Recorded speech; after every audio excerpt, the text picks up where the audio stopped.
The only reason why we fail because we are listening others, not ourselves. You said this right now. We have the logic, we have the emotions, but what we need to listen is our intuition. Hello, you guys. Welcome back to episode 146.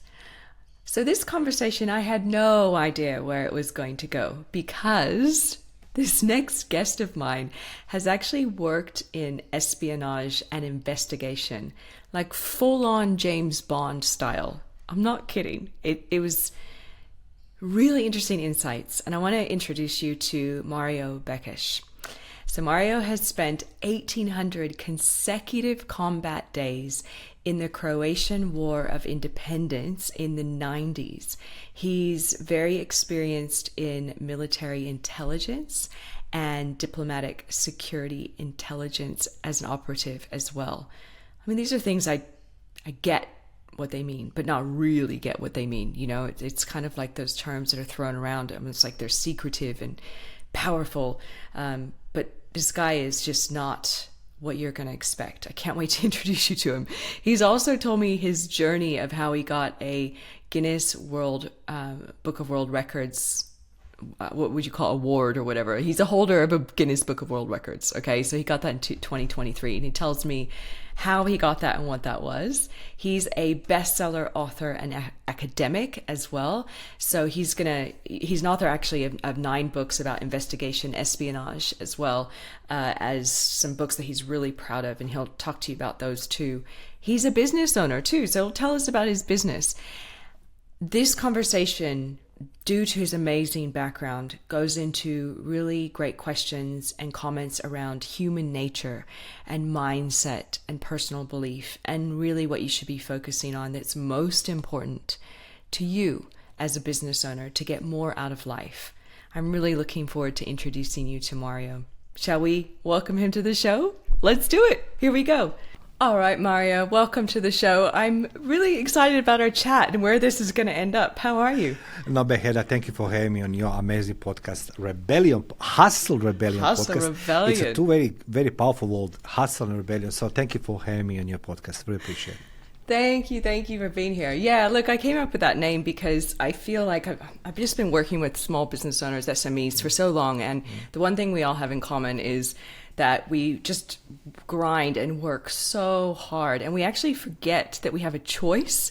And that's essentially what this show is all about, talking to amazing people like you, where you give some tips and advice on getting through those moments of stress. Yes, thank you, Beheda, once again for having me. Of course.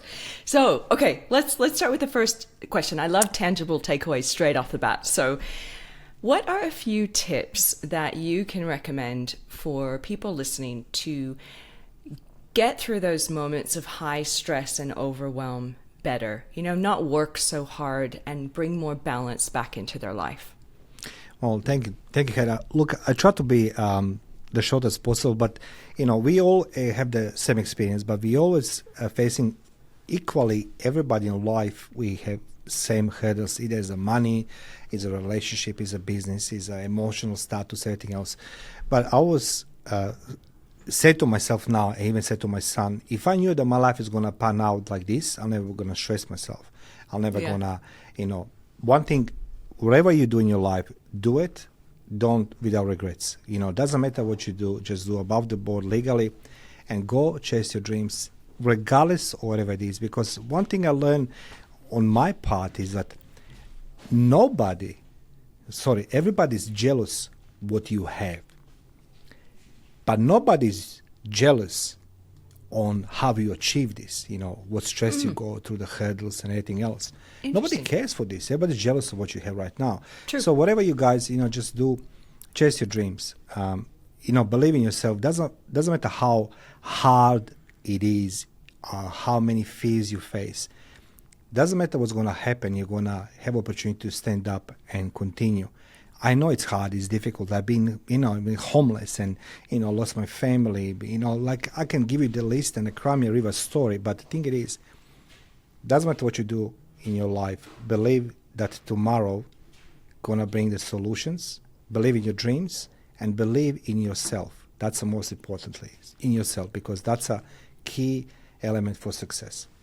It's a big belief is a big thing, and I like that you started with that, because a lot of people will come up with tangible actual tips like, you know, do this with your time management or whatever, right? So I like that you really started with belief and also re-believing in your dreams. And I want to ask you another question on that, because I feel like we all have these amazing dreams, right? Especially when we're in our teens and our 20s, and then all of a sudden life happens. And what do you do to rekindle your dreams again and realize what you want, and what's a good starting point to go after them? I will say this: be careful what you wish for, because Ooh. the dreams come true. Hedda, I don't know the mechanics. I don't know how to explain this. I wanted to become the soldier at age 14. I went to military school. I want to be in a war like a Rambo. War happened to me at age 18. Yeah.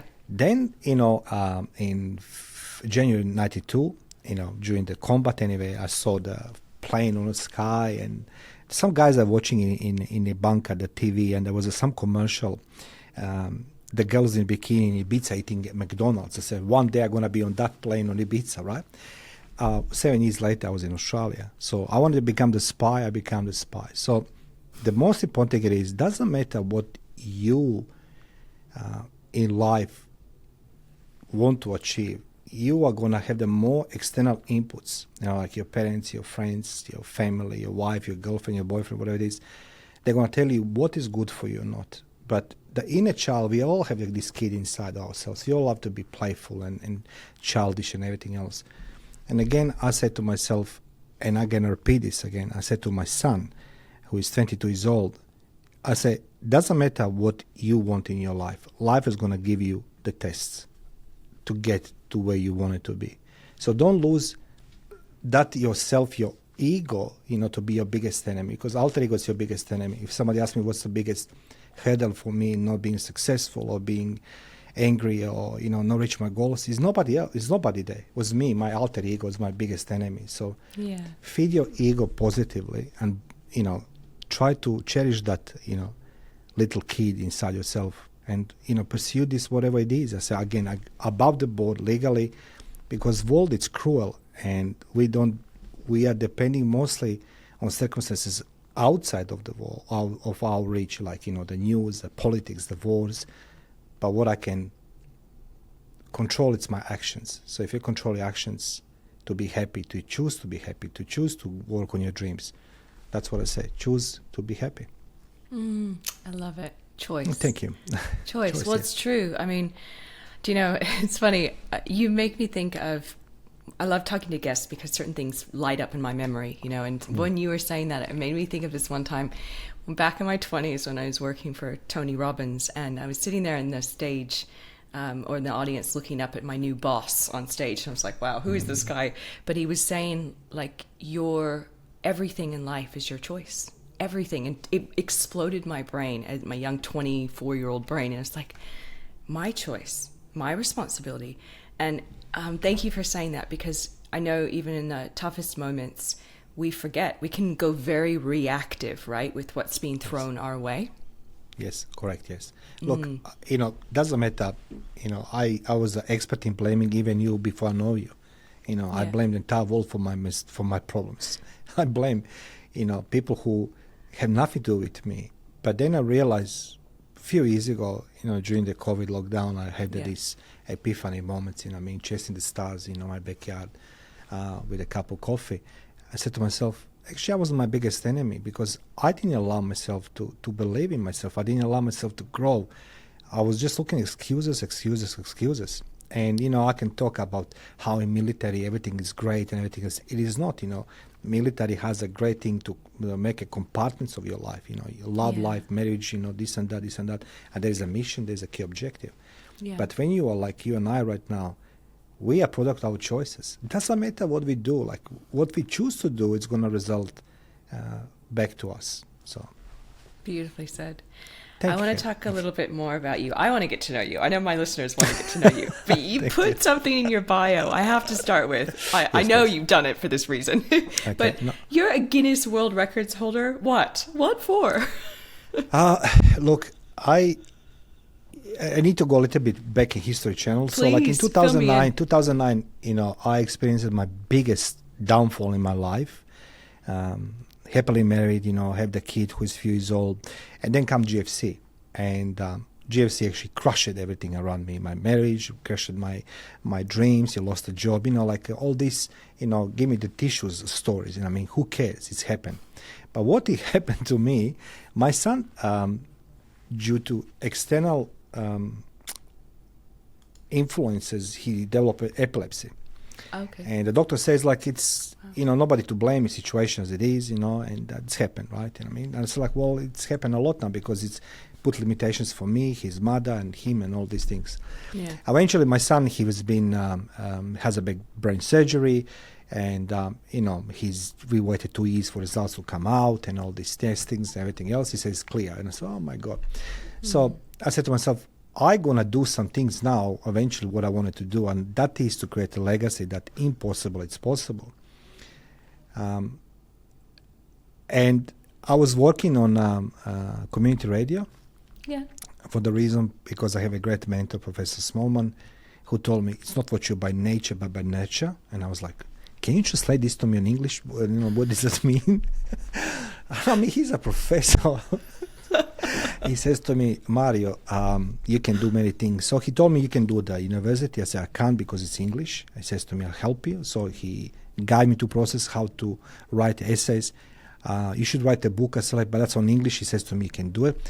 So he took me on radio, and I was doing radio, my gig, Men in Black show. I mean, Business Insights, It's just, I was cool as dude. And then I said to myself, I'm going to do this. And I enrolled Guinness World Record, and I saw these guys had done 50 hours something. I said, easy. Well, one thing I knew, it doesn't matter how much I planned, I didn't plan on unforeseeable circumstances. So I have a lot of sabotage on the way. Many people didn't turn up to the interview because you need to talk 50 plus hours, just talk, talk. You need to keep your heads up, and I can comfort myself. I was in the army, I was in the war, I can do this. It's not that easy because you're sitting is like, and when you eventually run out of the topic. So 55 hours, 25 minutes. I was like a zombie after these 7 days, because I was chasing, I was a Spider-Man, I was on the ceilings, But I did it, and now prepare myself for the second one. But the thing it is, I truly believe that we are all here for the purpose on this planet, and I want to leave this planet better place because Guinness World Record doesn't bring money, brings expenses, but what it brings satisfaction that I can show by my own example that it can be done. So instead of being theorist, Heather, you can do it. You say like, how? Yeah, you can do it. But now I can say it can be done because I did it. I want people to do more. Yeah. So it's proving the impossible, it's possible. So how did you get this record, this Guinness Book World Record? How did this happen? Look, it was a struggle. It was a struggle. Yeah. After 24 hours, I felt uncomfortable because my body is, has a mechanism to shut you down, to preserve the temperature, food, and everything else. So I have the help of the few people who are really being there with me, keep my head above this. So the rules are very simple. The only rule it is you can be 30 seconds away of the mic. That's Got it. Okay. And they're very clever people in Guinness, so they have everybody listening. So must be radio, right? So they need to be listen, and they need to see on the cameras as well. So entire process was, I didn't worry about this if I don't achieve, but I knew it. I will achieve. I didn't know how I'm going to achieve because after 48 hours, the world started collapsing. I saw the guests didn't arrive. People around me was just become edgy. Everybody wants to. And then when you pass that threshold of the, even 1 minute, you reach that Guinness World Record. The guy from Guinness World Record says to me, "Can you do another couple hours? He looks better." I was like, "Come on, man! I just want to go." So look, I did it, and it was difficult, but it actually gave me desire to do another one, which I'm gonna do next year. Involves the space, speed, and the free fall. So I can say that one. Oh my goodness. yeah, I'm gonna do another one, because it's like I wanted people know that it can be done. So don't limit yourself because the belief it's your biggest enemy. It's an alter ego. Sorry. So yeah, So I did it. And back to mindset, right? Like you're saying, your body starts to shut down, and you have the people around you getting cranky and angry. And Can you feel?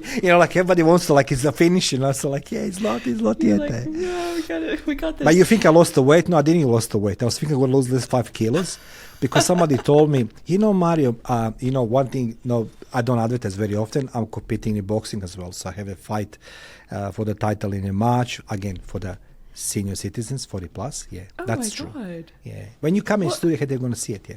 I So I'll can't compete wait, again soon, yeah. yeah. Yeah. So at what point it is, my coach told me, the chess players lose about 9,000 calories per chess game. I said, like, I'm going to lose like a 60,000 calories. That's like at least, 5 kilos. I didn't lose the weight. That was the biggest disappointment. You're like, come on, where's that side benefit of doing this? Yeah. Look, I So- truly believe, everybody can do it. Okay, I want to know a little bit more. Let's start with what you're doing right now. So what is your business, your project, your mission right now? And then we'll take a step back and talk about how you got there. So right now, what are you up to? Well, you remember the last time somebody took advantage of you? Yeah. Well, that's what I'm fitting. That's what I come in for. Never happen again.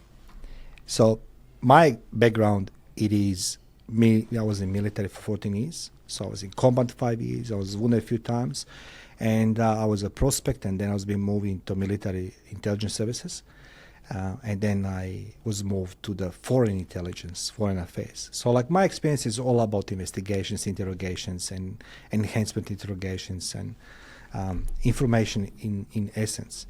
So in 2009, when I lost everything, I started my business inside Intelligence Group with aim to become private investigator. And nobody want to give me a job because, you don't qualify for some reason. I said, okay. So I started my own gig. And I based my business inside Intelligence Group around the 3 Fs. Number one, it's a fear. People have the fear they're going to lose the money, they're going to be tricked, they're going to be robbed, they're going to, fraudsters going to take advantage of them. Second one, it's a fight. So I take the fight to the climate. So we do investigations in claims, we do investigations in fraud, in criminal activities. My goodness. So we investigate in this. And third one, it's a freedom, which basically I allow clients to relax, they don't need to worry about investigations we're going to bring to them, plus recommendations, so on. So my business growth, from zero, number one membership, number one Mario Bekes, one-man band for 5 years. So I have now a couple hundred people working for that organization, it's an intelligence group, which subsequently grew into another offset company called Cheating Partners, which of course itself says infidelity. Interesting. So, because people come, like, can you help me, Mari? Say yes, of course I can help you. So Wow. I stick with what I know best, that's investigations. And my business is not about me, it's about people working for me, because I salute every and each one, because they make the company great. They make the company shine. So that is what I'm doing currently inside Intelligence Group. We're doing primary investigations and interrogation techniques. We are consulting on cybersecurity as well, Yep. cyber forensic investigations. We're doing a lot of forensic investigations, I apologize. Yeah. And we're doing a lot of social media intelligence, which basically we are utilizing social media as a tool of gathering intelligence on satisfying entire intelligence cycle. Wow. I have never spoken to anyone like you before with this background. This is fascinating. Thank you. My goodness. And is this a global company, or is this especially focused on Australians? Well, the major we're covering Australia, because I believe that if I don't see it, you don't do it. I never engage nobody over horizon. If I don't see, if I can't reach in 45 minutes by my car, by phone, by plane, we don't do business. However, last couple of years, I've been invited to present on different forums about industrial espionage, cyber crime. So It's a consultancy type overseas, but primarily we are in Australia. I will not say we are just global. But when people ask for the advice, if they're global, we provide this advice and consulting, but hands-on work, only Australia. Okay. And you're an author of a book as well, is that correct? That is correct, What's the book? Tell me more. Well, I've done a couple books actually. I've done the first book in 2010 when I started my business. 2009 I started my business. 2010 was officially there. Okay. I was sharing the office with another few. It was so sad. Anyway, you know that virtual offices on commercials that look good. You come there, it's like 5 people in one room. It's like, yeah. Hey, it's okay. I call myself business person. So I started my first first book, Chaos Theory. So I grew into the several books about investigations where the Professor Clive told me, I'll help you edit book, and say, ooh, that's going to be good and sexy. So I done crime investigative techniques book with him, and then simple exploded. I could do it because I was finishing my academics here in University Charles III. So I come to the point that I need to write something about my life.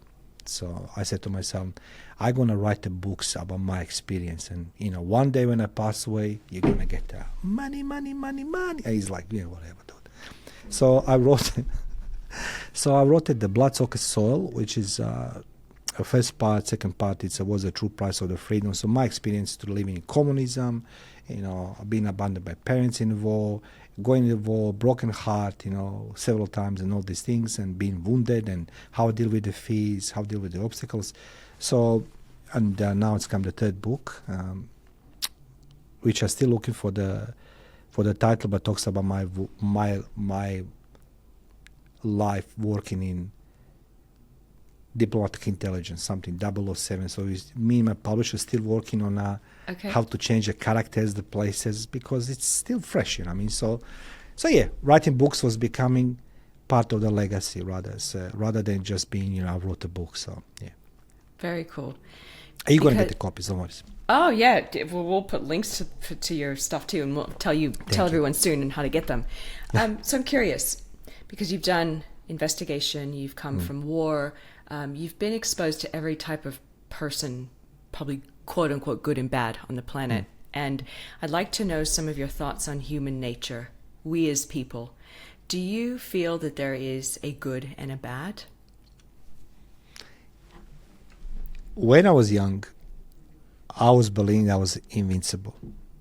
That is the one thing. And I don't say this lightly, but I believe that everybody was a bad person who was go against my president, right? So I believed he was only one person who says who is right, who is wrong. Yeah.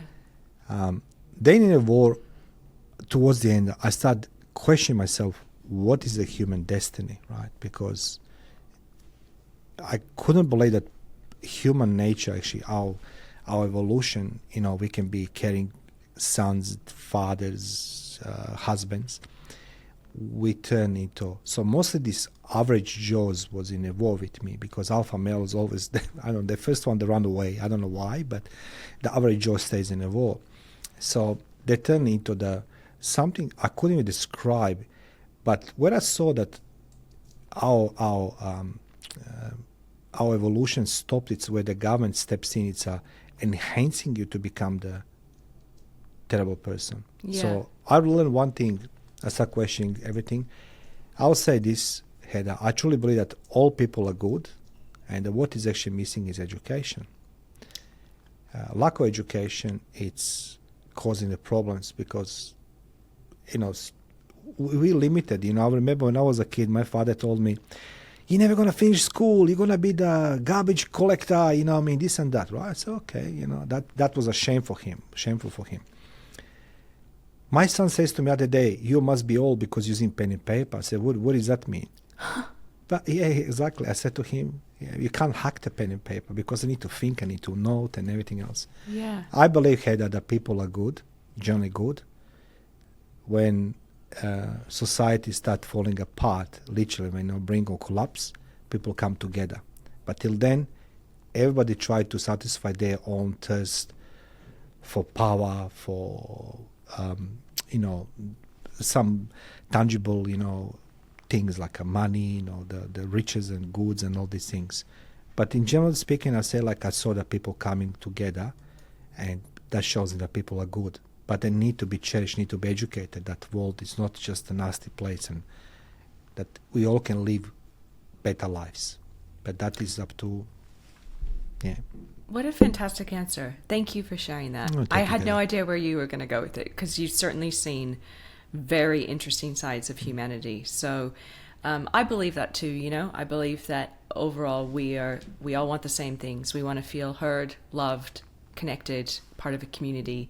And it is how what we're exposed to. And Yes. you said something very quickly earlier around asking good questions, or something around asking questions. How important do you think questioning what's out there, or a better question for you would be, how important is the quality of a question that we ask?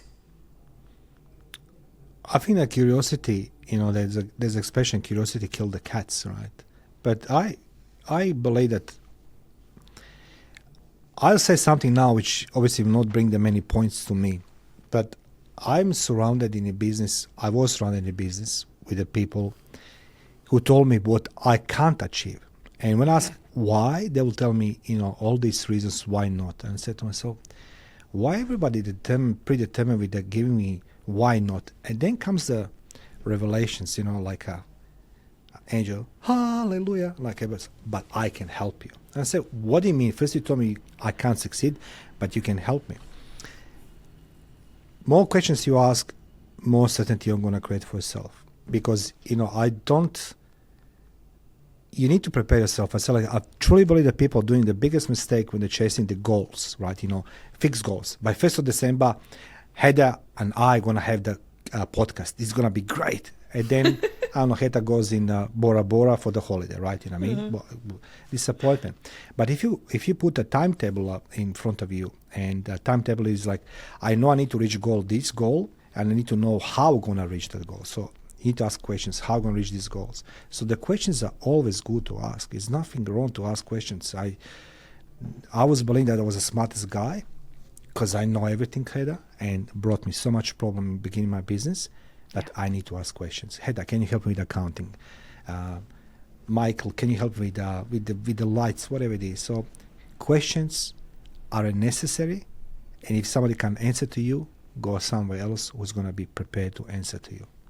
Oh, God, that's good.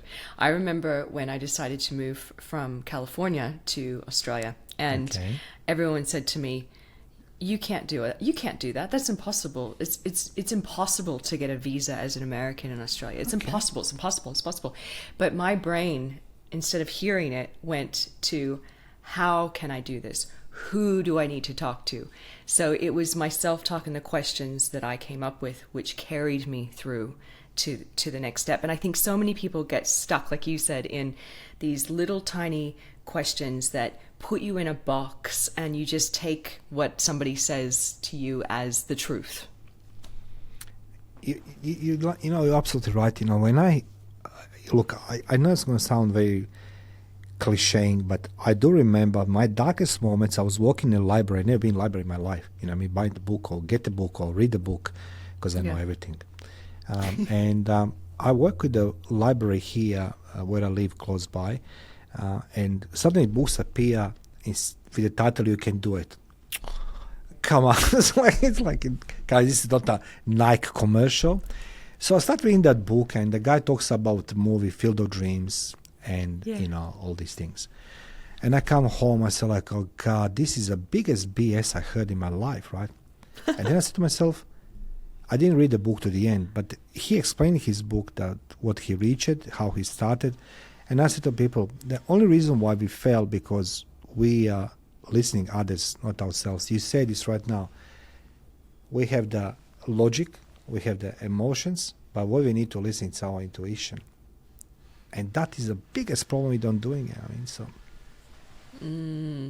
good. Okay. Thank you, Heather. So one more question for you before we start to wrap up, and that is around leadership. Because of your diverse background in the military as well as a very successful business owner. You have your own podcast and your own books and everything. Let's talk leadership. What are some of the most important traits of a good leader? Lead by example. That if you come with some theory to me, and you should do this, you should do that, show me. That's what I said to people. Show me. You see, Heather Porter, she runs a podcast. She can talk to a podcast. So you're a leader in podcasting because you know what needs necessary to do to run the podcast. I think it's that word leadership. It's been abused, and raped, so many times because there's so many people talk about leadership. Yes. There's a 56,200 something books on Amazon right this very moment about leadership, and everybody talks different story. In military, there's no such a there's no such a thing. You're the leader. You are accountable, responsible person on that rank, and that's your responsibility, accountability. You must be accountable, responsible as a leader. If you're not, the question I was being told to ask everybody who wants to lead me, I ask them, are you prepared to be accountable, responsible for my success or failures? If the answer is no, you don't fall in that category. So that's my takeaway. So, yeah. Good. God, really, I love how your brain works, Mario. This is really interesting. Thank you, Ed. I really appreciate it. It's really good. So, okay, we mentioned your books earlier. First of all, who should go out and buy your books? Who could benefit from connecting with you? Look, the books can go on Amazon, just Google Mario Bekes. So, the first one, on Amazon, which are done with Professor Clive Smallman, it's about investigations, interrogations, and crime investigative techniques. So that's a complex book about, how to do investigation, how to set up investigations. But Blood, Soccer, Soil, and What's the True Price of Freedom, it's again on Amazon. Everybody who believes, who needs a little push to believe themselves. Because in these books, they deliberately purposely talk about my nightmares in terms of I was cold, I was hungry, I was afraid, being abandoned, my girlfriend dumped me, she's going to be the rich guy, I'm like, I just told this story. But the thing is, in my books are depicting what is human brain capable and body to endure in order to reach that ultimate goal. For me was to survive the war, but so everybody who need a little push to be inspired that it can be done. That's I'll say this one. Yeah. So anyone could benefit from that second book for sure. Absolutely. And anyone that's interested in investigation and crime and that whole side, guys, go check. I know there's a lot of true crime fans out there and just people fascinated by it. So you can check that out too. Where should people go to learn more about you or connect with you online? Well, go on the Hustle Rebellion podcast because my host, Heather, she's going to put the contact details there. So, guys, that's where you're going to go. That's the right answer. There you go. Oh, yes. Thank you so much. Too good. As we wrap up, are there any last words of advice or just wisdom from your life so far that you would like to share with our listeners? I always say there's two most valuable commodities in life, time and health. Don't sacrifice time for health. Look after your health because healthy you are, you can chase your dreams, you can enjoy the life. Anything opposite that, it doesn't work. So guys, manage your time. You can't stop, you can't return, you can't rewind. You know that. So enjoy every moment you have because it's impossible to return. But look after your health because that's your most valuable commodity in life. Beautifully said. And what a great way to wrap up our episode together. So and thank you so much for being here as well and sharing a little piece of your amazing journey. Thank you. Thank you to all listeners of your Hustle Rebellion podcast as well. Thank you.